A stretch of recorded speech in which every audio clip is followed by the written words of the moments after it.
Zion விசுவாச தேவாலயம் வழங்கும் ஜீவக்குரல். தேவன் மனிதனுடைய நாசியில தன்னுடைய காற்றை ஊதினார். That contains atoms. ஆண்டவருடைய வாயிலிருந்து ஆட்டம்ஸ் புறப்பட்டது. அது உண்டாக்கடவு, ஒளி உண்டாக்கடவு, அது இது உண்டாக்கடவுன்னு எல்லாம் சொன்னேன். ஆனால் மனிதன் உண்டாக்கடவன் என்று சொல்லவில்லை. அவனை உருவாக்கி அவன் நாசியில் அந்த ஆட்டம்ஸ் விட்டேன். Atoms is in the realm of the spirit and you can condense the atoms and make a atomic structure. Water has got an atomic structure. Blood has got an atomic structure. Bone has got an atomic structure. ஆகவே ஒருவனுக்கு விபத்து வந்து metal plate, screw, நட்டு போட்டிருந்தா அந்த atomic structure of the பிளேட்டை with your words you can change into normal bones. We should not be ordinary Christians. நீங்கள் விமானத்தில் பறக்கும்போது, when I was flying in United States of America to go to Washington DC, flight was landing in the midnight. Flight இறங்குக்கு முந்தி பார்த்தேன். lot of புள்ளியாக Washington DC அமெரிக்காவில் அவ்வளோ lights இருந்தது. இதுக்கு பேர் லுமினாசிட்டி டேட்டா. நாசா பிக்சர் வந்து அதை காட்டும், அந்த லைட்ஸை காட்டும். பரலோகம் விசுவாசிகளையும் அப்படித்தான் பார்க்கிறது. இன்றைக்கு நான் பேச இருப்பது கர்த்தர் கற்றுத்தந்த கிங்டம் ஆஃப் காட், தேவனுடைய ராஜ்யத்தின் பண்புகள். லூக்கா 12ஆம் அதிகாரம் 32ஆம் வசனம். பாருங்க, இந்த தேவனுடைய ராஜ்யத்தின் ரகசியங்களை பின்பற்ற போகிற மக்கள் மிகவும் சிறிய கூட்டம்தான். அந்த சிறிய கூட்டத்தில் நான் இருப்பதற்காக கர்த்தரை நான் ஸ்தோத்திரிக்கிறேன். பயப்படாதே சிறு மந்தையே, உங்களுக்கு ராஜ்யத்தை கொடுக்க உங்கள் பிதா பிரியமாய் இருக்கிறார். பயப்படாதே சிறு மந்தையே. அது பெரிய மந்தை அல்ல. தேவனுடைய ராஜ்யத்தை சுதந்திரித்துக் கொள்ளப் போவது, தேவனுக்காக வாழ்வது, உலகத்தின் காரியங்களை விட்டு கொடுப்பது. பயப்படாதே சிறு மந்தையே, உங்களுக்கு ராஜ்யத்தை கொடுக்க உங்கள் பிதா பிரியமாயிருக்கிறார். ராஜ்யம் பசிலியா இன் கிரீக். தேவனுடைய ராஜ்யத்தின் கிஃப்ட்ஸு, வல்லமைகள், வரங்கள் இதை கொடுக்கிறார். அதை நான் ஆண்டவர் சொன்னார், டெஸ்ட் பண்ணி பாரு, உன் கற்பனையை விரிவாக்கு அப்படின்னாரு. என்ன நடந்துன்னு சொன்னால், ஒரு லேடி சொன்னாங்க, பாஸ்டர் என் லெஃப்ட் லெக்கு பயங்கரமாக வலிக்குது, என்னால் நிற்கக்கூட முடியல, நான் படுத்தே கிடக்கிறேன் அப்படின்னு சொல்லிச்சு. பரிசுத்தாவியானவர் சொன்னார், அந்த வலி அந்த பொண்ணுனுடைய காலில் இருந்து உன் காலுக்கு வரணும்னு சொல்லு அப்படின்னு. ஐ command the pain to be shifted from her left leg to my leg அப்படின்னு ஸ்பிளிட் செகண்டில் அந்த வலி என் காதில் வந்துச்சு. அப்போ அந்த பொண்ணுகிட்ட ஃபோன் பேசும்போது சொன்னேன், உனக்கு இடது கால் வலி நீங்கி இருக்குமே அப்படின்னு. ஆமாப்பா சார் நீங்கிருச்சு. அது எவ்வளவு வலின்னு எனக்கு தெரியுது, ஏன்னா என் காலில் அதே வலி வந்திருக்கு. உங்கள் காலில் வந்துருச்சா, ஏன் அப்படி வர வச்சிங்க அப்படின்னா, கவலைப்படாத, இது இங்கே ரெண்டு என் காலில் இருக்க முடியாது, ஏன்னா it is an anointed leg, pain will reduce automatically and go. அதே மாதிரி அந்த காலில் உள்ள வலி போயிடுச்சு. அந்த அம்மாவுக்கும் விடுதலை ஆச்சு, நமக்கும் விடுதலை ஆச்சு. நம்மளையும் ஒளி என்று சொல்கிறார். மத்தேயு 5:14, மேத்யூஸ் காஸ்பல் சாப்டர் 5 verse 14. நீங்கள் உலகத்திற்கு வெளிச்சமாய் இருக்கிறீர்கள். மலையின் மேல் இருக்கிற பட்டணம் மறைந்திருக்க மாட்டாது. மலையின் மேல் ஒரு பட்டணம் இருந்தால் இரவு நேரத்தில் அது மறைந்திருக்க மாட்டாது. ஆண்டவர் சொன்னார், யூ ஆர் லைட்ஸ். பரலோகம் நம்மை பார்க்கும் பொழுது இந்த ஆலயத்தில் இருக்கிற இத்தனை பேரில் எத்தனை பேரை ஒளி புள்ளிகளாக பரலோகம் பார்க்கிறது. ஒளி புள்ளிகளாக பார்க்க வேண்டுமென்றால் கர்த்தருக்காக காரியங்களை சொல்ல வேண்டும், கர்த்தருக்காக உழைக்கணும். அடுத்த வசனத்தில் என்ன சொல்லுதுன்னா, இவ்விதமாய் மனுஷர் உங்கள் நற்கிரியைகளை கண்டு பரலோகத்தில் இருக்கிற உங்கள் பிதாவை மகிமைப்படுத்தும்படி உங்கள் வெளிச்சம் அவர்களுக்கு முன்பாக பிரகாசிக்க கடவுது. இந்த உலகத்தில் வாழும் நாட்களில் நாம் நமக்காக வாழாமல் அவருக்காய் வாழ வேண்டும். எவ்வளோ அவருக்காய் வாழமோ அவ்வளவு வல்லமை நமக்குள் வரும். நீங்கள் பார்த்தீங்கன்னா யோபு தன்னுடைய பிள்ளைகள் தவறு செய்திருப்பார்களோ என்று நினைத்து அவர்களுக்காக தினந்தோறும் பலியிட்டான். தான் ஃபேமிலிக்காக அவன் கன்சர்ன் ஆனான். ஆனால் ஜீசஸ் கிரைஸ்ட் உலகத்திற்காக கன்சர்ன் ஆகி அவர் பாடுகளை தியானம் பண்ணணும். அவர் பாடுகளை தியானம் பண்ணால் நமக்கு அந்த வல்லமை வரும் என்று பார்க்கலாம். பிலிப்பியர் 2:14 நான் வீணாக ஓடினதும் வீணாக பிரயாசப்பட்டதும் இல்லை என்கிற மகிழ்ச்சி கிறிஸ்துவின் நாளில் எனக்கு உண்டாயிருப்பதற்கு ஜீவ வசனத்தை பிடித்துக்கொண்டு உலகத்திலே சுடர்களைப் போல பிரகாசிக்க நீங்கள் உலகத்திலே சுடர்களைப் போல பிரகாசிக்கிற நீங்கள் யுவர் அ ஸ்பிரிச்சுவல் லைட். இந்த லைட்டில் நான் பார்க்கும்போது இந்த லைட்ல இருந்து வர ஒளியில் 4% I am seeing. 96 or 97% light is not seen. கர்த்தருக்குள் அன்பான, this is earthly light. I am talking physics. ஆனால் நம்ம உலகத்திற்கு ஒளியாக இருக்கும் பொழுது உலகம் நம்மை பார்க்கிறது. இயேசு கிறிஸ்துட்ட வந்து தேவனுடைய ராஜ்யம் எப்போ வரும் அப்படின்னு கேட்டாங்க. லூக்கா 17:20-21. இறையாட்சி எப்போது வரும் என்று பரிசேயர் இயேசுவிடம் கேட்டனர். அவர் மறுமொழியாக, இறையாட்சி கண்களுக்கு புலப்படும் முறையில் வராது, அது இங்கே அது அங்கே என சொல்லும் முறையில் வராது. இறையாட்சி உங்களுக்குள்ளேயே இருக்கிறது. Kingdom of God is within you. இந்த ஒரு வசனத்தில் தேவனுடைய ராஜ்யம் உங்களுக்குள் இருக்கிறதே என்ற இந்த வசனத்தில் எவ்வளவோ அர்த்தம் இருக்கு. தேவனுடைய ராஜ்யம், த English word is kingdom. What is kingdom? King plus domain is kingdom. Kings domain. Domain means ruling என்ற அர்த்தம். ஆகவே ராஜா ஆட்சி செய்வது. ஆண்டவர் நேற்று எனக்கு சொன்னார், பரலோகத்தில் உம்முடைய சித்தம் செய்யப்படுவது போல பூமியிலும் செய்யப்படுவதாக என்று சொன்னார். இந்த ஜெபத்தை இயேசு கிறிஸ்து சொல்லி கொடுத்த நாளில் இருந்து இன்னைக்கு வரைக்கும் எல்லா திருச்சபையிலும் எல்லா மக்களும் எத்தனை தடவை சொல்லியிருப்பாங்கன்னு நினைக்கிறீங்க?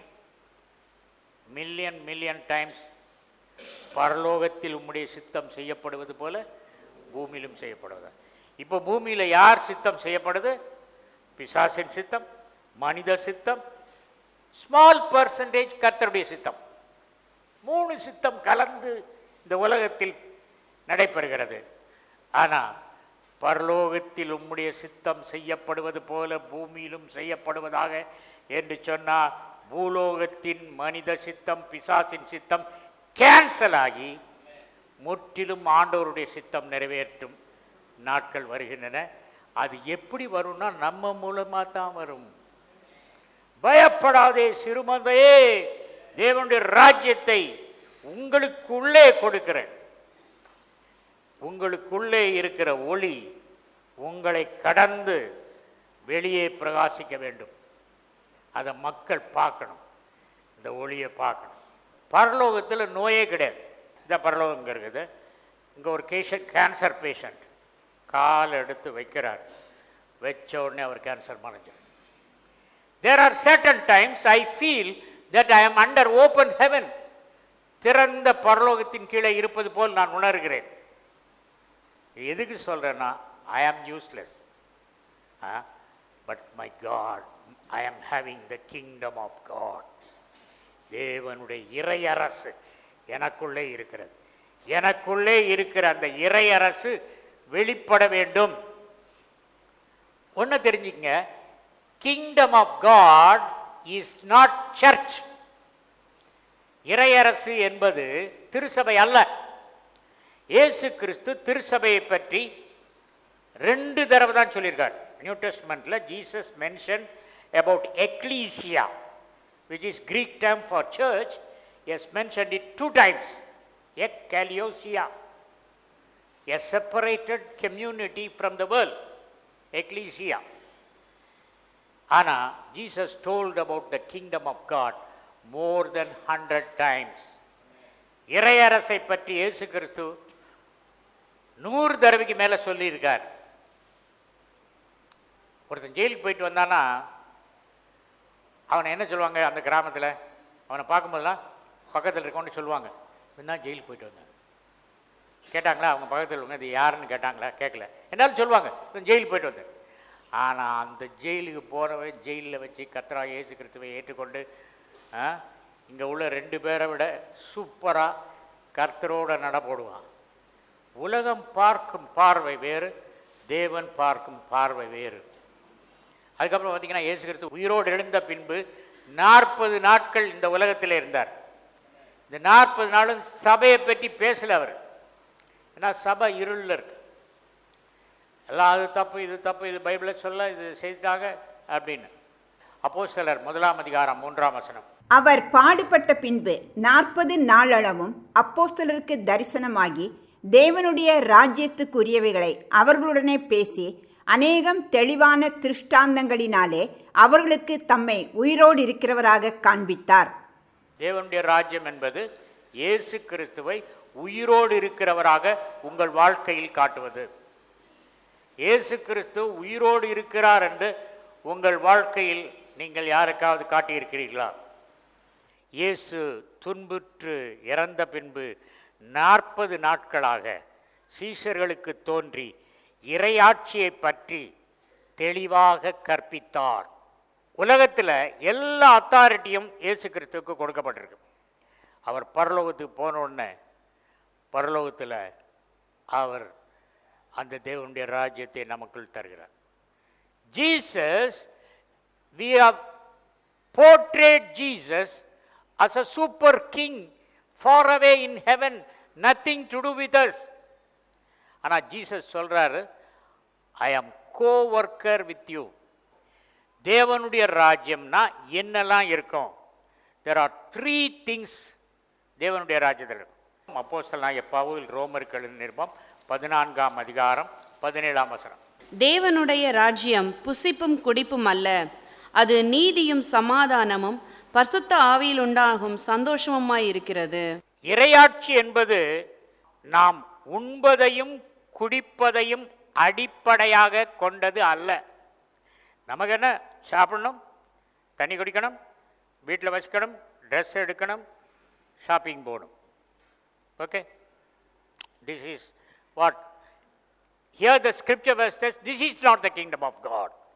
அப்போ என்னது கிங்டம் ஆஃப் காட்? அதற்கு மாறாக தூய ஆவி அருளும் நீதி. Kingdom of God is righteousness. தேவனுடைய ராஜ்யம் என்பது நீதி. முதலாவது தேவனுடைய ராஜ்யம் என்பது என்னது? நீதி. 2 நீதி இருக்கு. ஒன்று டூப்ளிகேட் நீதி, இன்னொன்று பிராண்டட் நீதி. Branded righteousness, duplicate righteousness. இந்த உலகத்தில் எல்லாத்துக்கும் டூப்ளிகேட் இருக்கா? யாருடைய நீதி? 2 கொரிந்தியர் 5:21. பாவம் அறியாத அவரை நமக்கு பாவமாக்கினார், நாம் தேவனுடைய நீதி ஆகும்படி. தேவனுடைய நீதிக்கு சொந்தக்காரர்கள். அத்தி இலைகளை ஆடையாக தைத்து அணிந்து கொண்டான் ஆதாம். ஆனால் தேவன் ஒரு மிருகத்தின் தோலை ரத்தம் சிந்த கொட்டி அதை உடுத்துவித்தார். That is God's method. நம்ம நினைக்கிறோம் ஏதேன் தோட்டத்தில் ஆதாம் எவ்வளோ வச்சார், பிளான் ஏ ஃபெயிலியர் ஆயிடுச்சு, பிளான் பி வந்தார்னு. No no, God nose.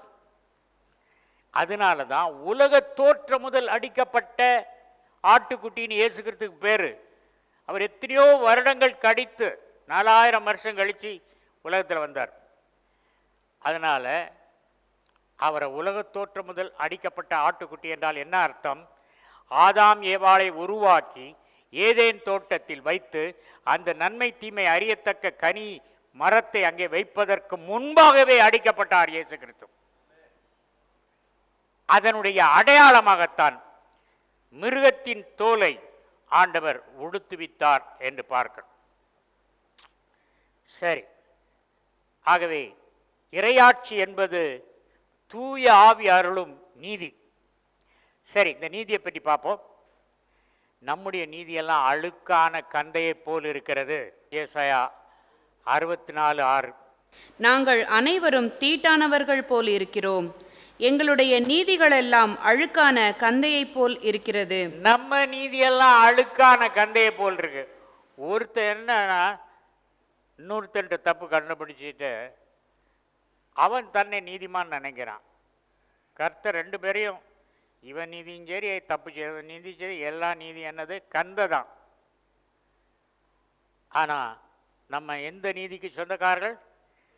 பாவமறியாதவராக சிந்தனையிலும் பேச்சிலும் செயலிலும் பாவம் இல்லாதவராயிருந்து நமக்காய் மரித்த இயேசு கிறிஸ்துவின் நீதியை நம்முடைய ஜீரோ பேலன்ஸ் உள்ள அக்கௌண்ட்ல கந்தையான நீதியை நீக்கி அந்த நீதி இருந்த இடத்தில் அவர் அந்த நீதியை எழுதி வைத்தார்.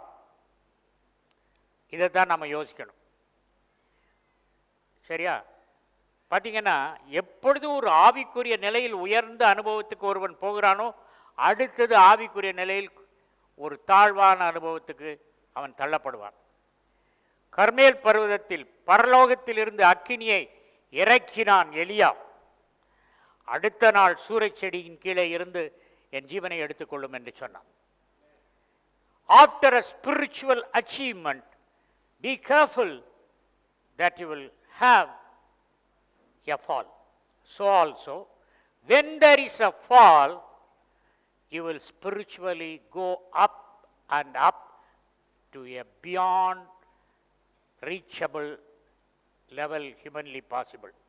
அதே மாதிரி உனக்கு ஒரு செட்பேக் வந்தா, ஒரு அடி விழுந்தா, நீ உயர்ந்து போவ. அடி விழணும். அந்த அடி விழுந்தது, அதிலிருந்து எந்திரிச்சு நம்ம போகிறோம். சரி, ஏசாயா 9:6 அமைதியின் அரசர், அவரது ஆட்சியின் உயர்வுக்கு அமைதி நிலவும், அந்த அரசின் வளர்ச்சிக்கு முடிவுறாது. யோசேப்பை குழியில் போட்டாங்க, அங்கிருந்து தூக்குனார். சிறையில் போட்டாங்க. அப்போ என்ன யோசிப்பு என்னப்பா, என்ன கர்த்தர் பெரிய சொப்பனமெல்லாம் கொடுத்தாரு, அப்பா அம்மா வணங்குவாங்கன்னாரு, பிள்ளை உங்கள் சகோதரெல்லாம் வணங்குவாங்கன்னாங்க, நம்ம ஜெயிலில் உட்காந்து கூழ் குடிச்சிட்டு இருக்கோமே நினைக்கல. He knows God's word will not fail. கர்த்தருடைய வார்த்தை தோற்று போகாது என்பதை அவன் அறிந்திருந்தான். நீதி. அதுக்கப்புறம் ஏசாயா 32:17, I'll read it in my translation. நீதியால் வரும் பலன் நல்ல வாழ்வு. கிறிஸ்துவின் நீதிக்கு நம்ம சொந்தக்காரர் என்றாலும் அந்த நீதியின் பலனை நாம் அனுபவிக்கவில்லை. கவனமாக தெரிஞ்சுக்குங்க. நம்ம நீதி எப்படி இருக்கு? கந்தையா இருக்கு. கிறிஸ்துவின் நீதிக்கு நம்ம சொந்தம். கிறிஸ்துவின் நீதிக்கு நமக்கு சொந்தக்காரர்னா அந்த கிறிஸ்துவின் நீதியை பயன்படுத்தி கிறிஸ்து என்ன செய்தாரோ அதையெல்லாம் நாம் செய்யலாம். கிறிஸ்து தமது நீதியின் நிமித்தமாக 4 சுவிசேஷங்களில் எழுதப்பட்ட அற்புதங்கள், எழுதப்படாத அற்புதங்கள் அனைத்தையும் இயேசு கிறிஸ்து செய்தார். அவருடைய நீதியின் நிமித்தமாக அந்த நீதியை நம் கணக்கிலே எழுதிவிட்டு, நான் செய்த கிரியைகளை நீங்கள் செய்வீர்கள், பிளஸ் உங்கள் விசுவாசம் அதோடு சேர்ந்தால் மேலான கிரியைகளை செய்வீர்கள் என்று சொன்னார். நாம் அவர் செய்த கிரியைகளையும் செய்யவில்லை, மேலான கிரியைகளும் செய்யவில்லை. நமக்கு வேண்டிய கிரியைகளை நாம் செய்து கொண்டிருக்கிறோம். We are not making use the richest treasure of the righteousness of Jesus Christ. இயேசு கிறிஸ்துவின் நீதி என்னும் அந்த செல்வத்தை நாம் பயன்படுத்தவில்லை. நீதியால் வரும் பலன் நல்வாழ்வு. நீதியால் விளைவன என்றுமுள்ள அமைதியும் நம்பிக்கையும். Peace and hope comes out of righteousness. என் மக்கள் அமைதி சூழும் வீடுகளிலும் பாதுகாப்பான கூடாரங்களிலும் தொல்லையற்ற தங்குமிடங்களிலும் தங்கியிருப்பார்கள். இது என் மொழிபெயர்ப்பு. இது ஏசாயா 32:7 இருக்கு. என்ன சொல்லியிருக்கு? அமைதி சூழும் வீடுகளிலும் பாதுகாப்பான கூடாரங்களிலும் வாதை உன் கூடாரத்தை அணுகாது. இந்த நீதியை உணராதவர்கள்லாம் யார் தெரியுமா? துன்மார்க்கரோ கொந்தளிக்கும் கடலை போல் இருக்கிறார்கள். துன்மார்க்கர் எப்படி இருக்காங்க? கொந்தளிக்கும் கடல். அது அமர்ந்திருக்க கூடாமல் ஆ. அதன் ஜலங்கள் சேற்றையும் அழுக்கையும் கரையில் ஒதுக்குகிறது. துன்மார்க்கரோ கொந்தளிக்கும் கடலைப் போல் இருக்கிறார்கள். அது அமர்ந்திருக்க கூடாமல் அதன் ஜலங்கள் சேற்றையும் அழுக்கையும் கரையில் கொட்டுகிறது. ஏன் அலை ஓயாம இருக்குன்னு சொன்னா, because of the gravity of the moon, because of the gravity of the sun, combined gravity plus agitation of tectonic plates. அலை வந்துக்கிட்டே இருக்கு, என்னைக்குமே நிற்காது அலை. துன்மார்க்கர் அப்படித்தான், they are agitated, they never have peace. அடுத்தது ஜாய், சந்தோஷம். சந்தோஷம் அப்படிங்கிற தமிழில் ஒரு வார்த்தை இருக்கு, மகிழ்ச்சின்னு ஒரு வார்த்தை. சந்தோஷம்னா இன்னைக்கு உங்களுக்கு ஒரு இன்க்ரிமெண்ட் வந்தது, ஒரு ப்ரொமோஷன் வந்தது அப்படின்னா என்ன இருக்கும்? சந்தோஷம் வரும்.